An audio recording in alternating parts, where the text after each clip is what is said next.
girls.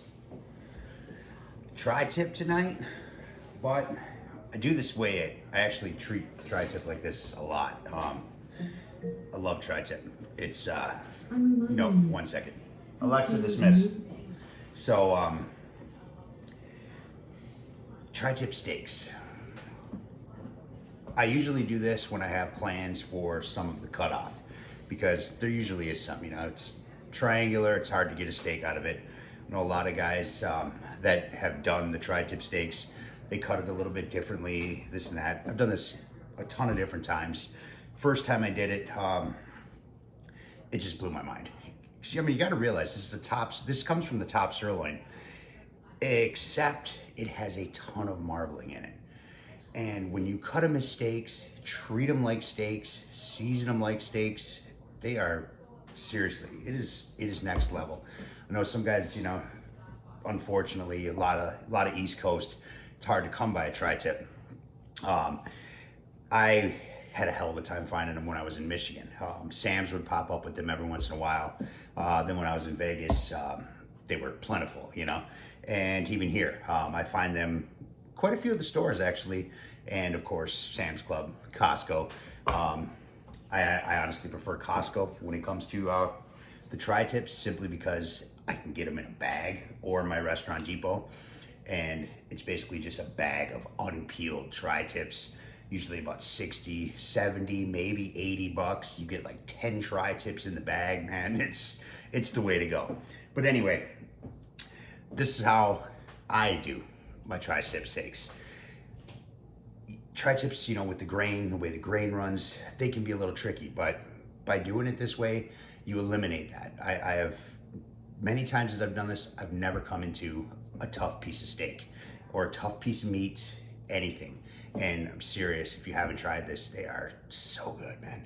So we're gonna do some tri-tip steak tonight. We're gonna do them on the Santa Maria, and then I'm going to make a Lobster Arugula Chimichurri. Essentially, we're gonna make a nice chimichurri.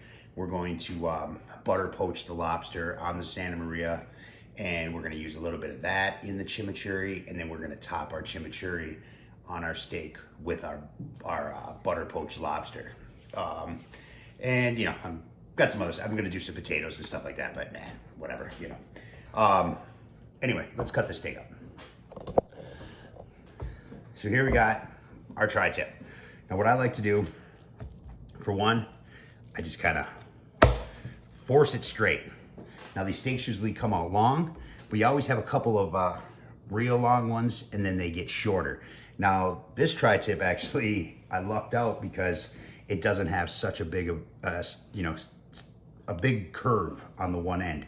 So I don't have that full point that I have to deal with. I can actually straighten this out. This is gonna be beautiful for tri-tip steaks. So that's why I decided to do it like this. Because not only is it one of my favorite ways to prepare tri-tip, but it's also a perfect cut of tri-tip for this. So I am just going to dig in slightly here and just remove whatever silver skin I can. Doesn't have to be much. It's all, we're going hot and fast here. We're not messing around, so it doesn't have to be perfect. But I'd like to at least take some of it, just to get our thing in, our flavor in, our rub in, all that other good stuff. But since I'm slicing it up, it's really not gonna make much of a difference. Again, with this backside, I'm just gonna take anything that hangs, just lose it. Get real, man, I should sharpen my knife. My knives all need some attention. I've been slacking hard on them, and I've been using the hell out of them. So this guy right here, she's got one of the folds. Some of the tri-tips do. Depends on where you get them from. Some of them have already been peeled and trimmed and, all nice and pretty for you, but you usually pay for that. That's not your typical, $3 a pound tri-tip when somebody already did all this work for you. So, but like I said, I'm not gonna get too crazy with it because I'm gonna be slicing it thin, so it doesn't really matter. I'm just gonna hack into her and just trim it up a little bit.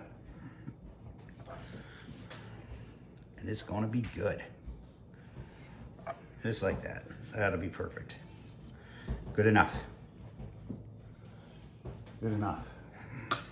Oh, are you moving the office outside, babe? Moving the office outside. Nice. Living. Change your environment. This guy over here. All right. Man. Perfect tri-tip for this. So now, as you can see, we got our grain running like this. And it doesn't really turn until this very end. So this is even better than I thought it was going to be for tri-tip steak material. I wish I had another one just so I could show you guys, but you know, one that's a little bit more challenging. But hey, what can you do, you know? I don't know why, but this little section right here is irritating the hell out of me. Anyway, all right. So now we're just gonna square this guy off like that. And I'm gonna cut him like this. I wanna start from my side that gives me the most length first. And then I will work to the short side. We're gonna go, you know, nice 2-finger here. You know, get a good steak. And we're just gonna come along, just like so. Just make our mark. Show us what we got. And then take it down.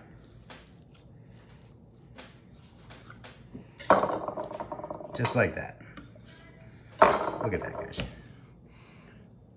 I mean, that's seriously good stuff right there. See all that marbling in there? See the way the grain is running? So now you're eating your steak, you're cutting it like this. It's awesome, man, seriously. And I'm gonna do the same. Look at all that. It's beautiful. Again, square it up. Otherwise it'll roll on you, you know what I mean? So we're gonna come in here just like so. We're gonna make our mark. Get our line set so that way we know it's not gonna roll on us. Finish the cut. Again, just like so.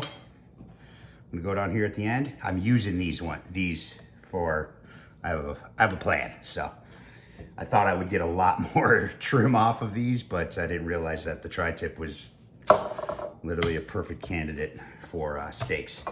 So again, and then see what I mean about the trimming? All that stuff is gonna be on the side of the steak now. So it's not gonna really have that much impact on what's going on, you know? So I am shooting for 3 because that's how many of us there are tonight.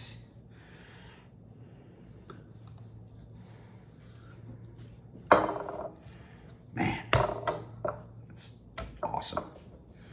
So good, so good. Put you in my keep pile. And then we got this guy right here. I'm actually just going to use this as part of my trim pile because, like I said, I thought it'd have a hell of a lot more cutoff, and I have a plan for this kind of stuff for another dinner here this week. So anyway, that's it. There we have beautiful tri-tip steaks that literally look good enough to eat right now. So real quick here, since I am going to butter poach the lobster, I am not going to concern myself with keeping it in the shell. So we got a couple lobster tails here from our dinner the other night. I had froze them, sorry. And what I'm just gonna do here,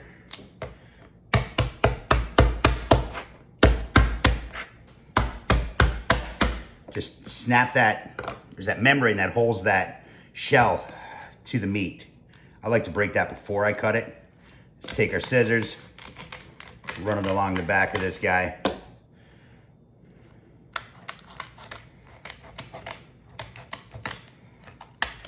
Just like so. Take him, start at the front. Make sure you're behind the flesh of the tail. Just use your thumb, work it in.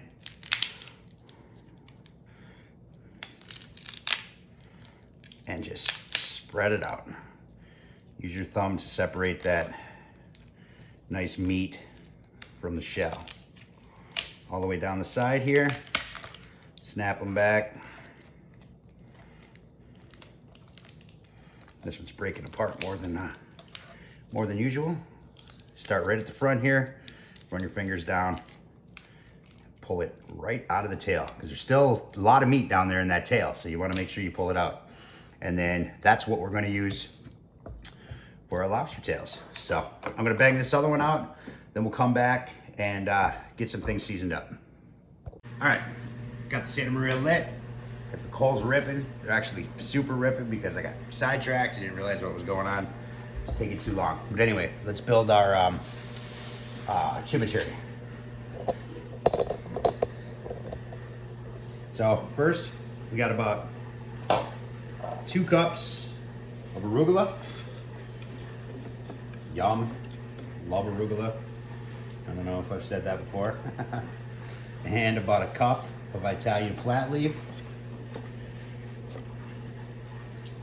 And for this, I didn't have any fresh thyme, but I'm gonna add about a teaspoon of dry thyme. And again, I don't have any fresh oregano. I didn't get a chance to get some. So we're gonna add about a tablespoon of fresh oregano. No cilantro in this one, nothing like that. And then we are going to toss in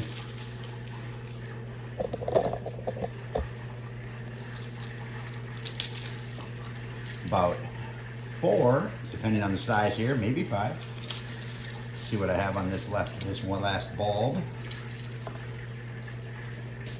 Yeah, we're gonna do 5. Might as well burn it up. So we're gonna do 5 cloves of garlic. What I'm gonna do, just real quick, is just do a quick chop on them. Oh man, this one I just pulverized. Man, must have ate my Wheaties this morning. Tough guy today.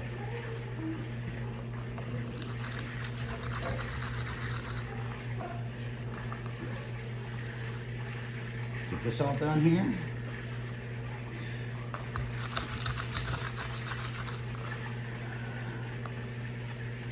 This is gonna be good. I was actually debating whether or not I was gonna throw an anchovy in here, just for, you know, some good old umami, salt, you know, brininess, considering, you know, it's gonna be comboed with lobster, but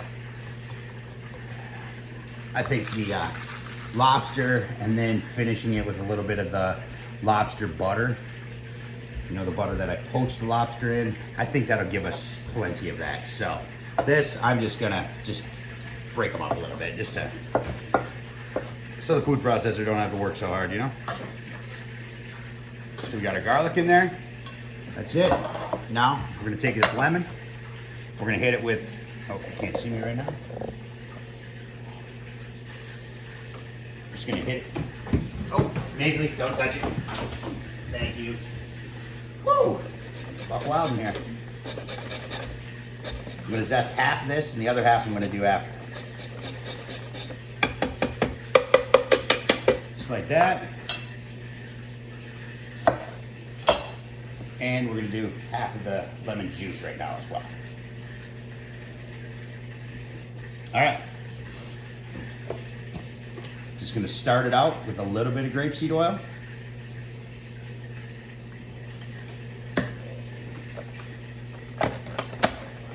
Let's do this. Just gonna go on low. Then we're gonna chop it down. Start adding our oil.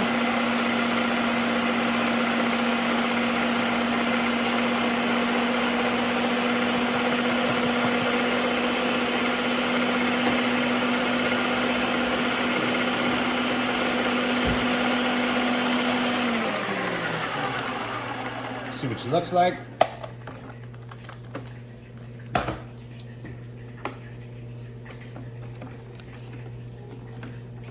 Yeah, not quite.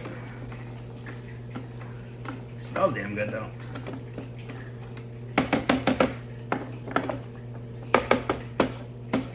All right, grab my other oil.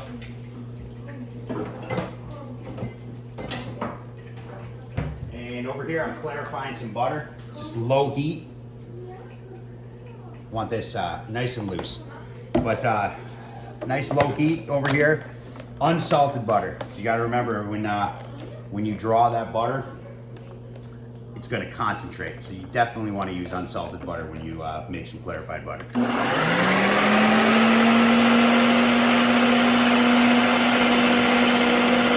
getting a little looser now. Let's throw a little more in there.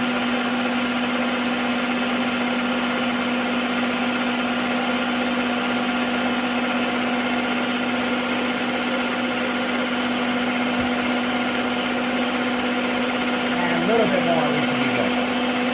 I want this one a little bit looser.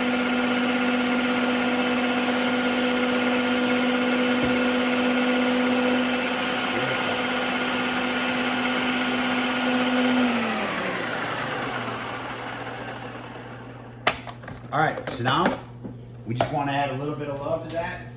So what I'm going to hit it with is about, too much, about a teaspoon of red pepper flake. And second,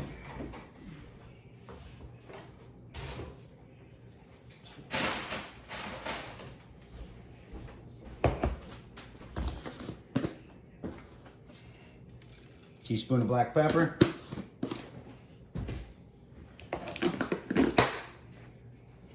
And a man's pinch, salt. Get her down. And just give her one quick one.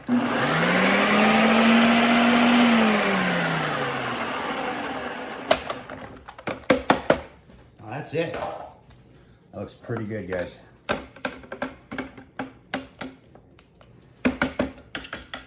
Awesome. Yeah, that's exactly what I'm looking for. Check this out. Oh man, it smells fantastic. I love arugula so much. So I'm gonna let this chill. I'm just gonna throw it in the fridge for right now.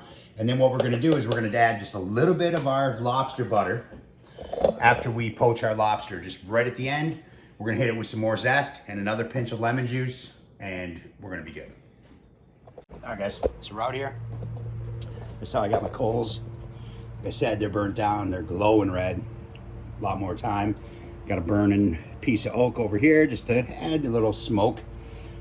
Got our lobster tails poaching on there. They're already starting to curl, so they're pretty damn close. And then we're just gonna do a quick drop after we finish our steaks, just to, you know, lock everything, give them a little char, maybe, you know, do the best we can. So let's make our steaks. Yes, and set a timer for 6 minutes. Thank you. All right. So this is what we got. Got them seasoned with just a simple salt, garlic, pepper, and a little bit of green chili flake. So.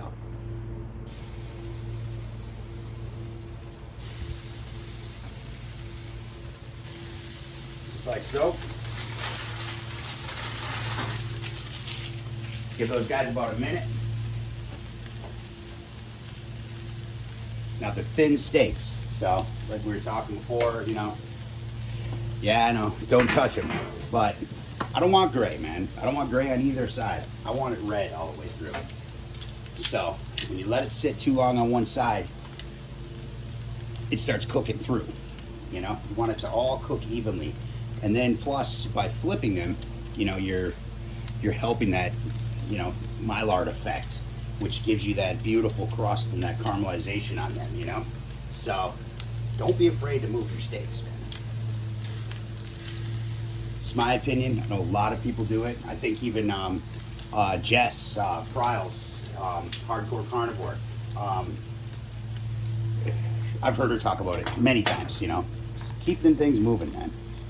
Now the clarified butter, just, you know, as a reference, see those things? I'm gonna pull those right down. So the clarified butter, medium low heat, bring it right up. As soon as it starts to boil, give it a spin, shut it off, let it sit for a little bit. All that milky deposit comes to the top, scrape it off, run it through a cheesecloth, man. You have some beautiful clarified butter. So let's do this.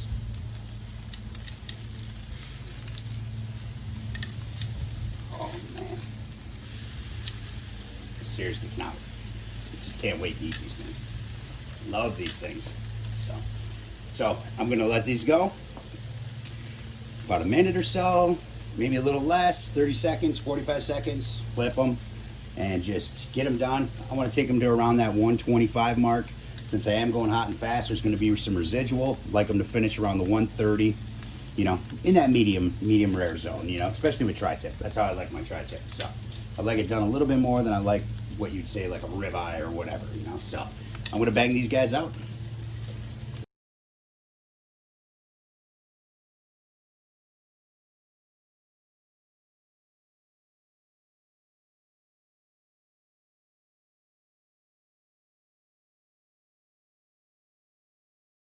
All right, we are ready. Look at those things, man. Come on, beautiful. Look at that. That's a good looking steak right there, guys. So damn tasty. Yeah, let that one go for a second. Beautiful.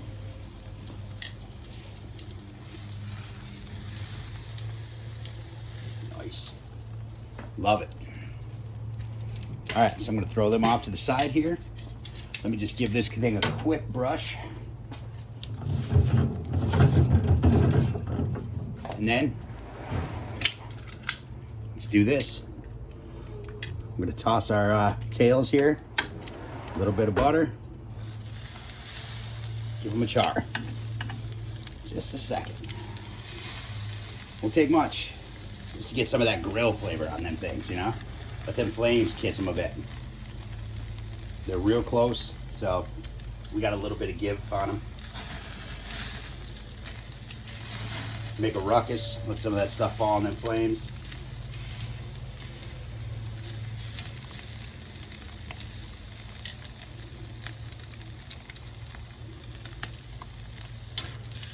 It's awesome. Beautiful. All right. So I'm just gonna put them right back in our poaching liquid here. Bring this down, get that thing hot so I can scrape it off. Let's get these stuff in the house, get it rested, finished up our arugula chimichurri, build them. All right, check it out. Got our steaks resting over there. I'm gonna take lobster tail here. We're just gonna take a little bit of one. Just like that. Oh, look at that. It's beautiful, man. And we are just going to chop this up fine.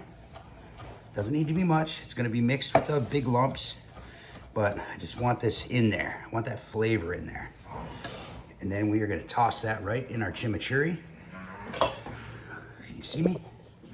Along with just a little bit,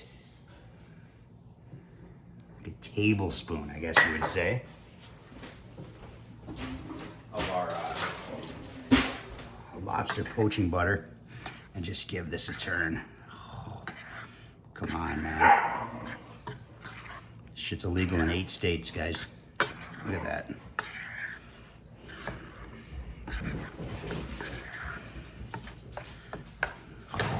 Look at that. Man. That's what I'm talking about. All right, close this back up. Try to keep that heat in there. Let's check one of our steaks, shall we?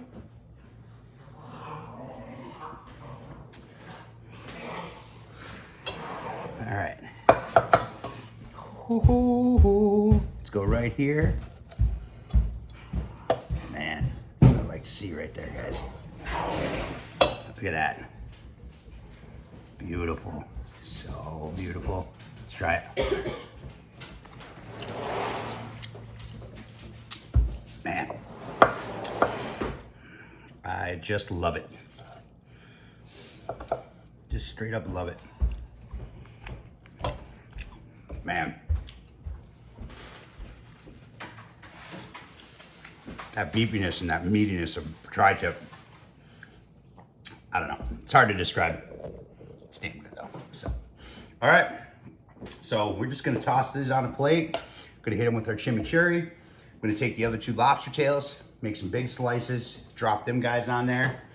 Got my garlic herb potatoes here that I made.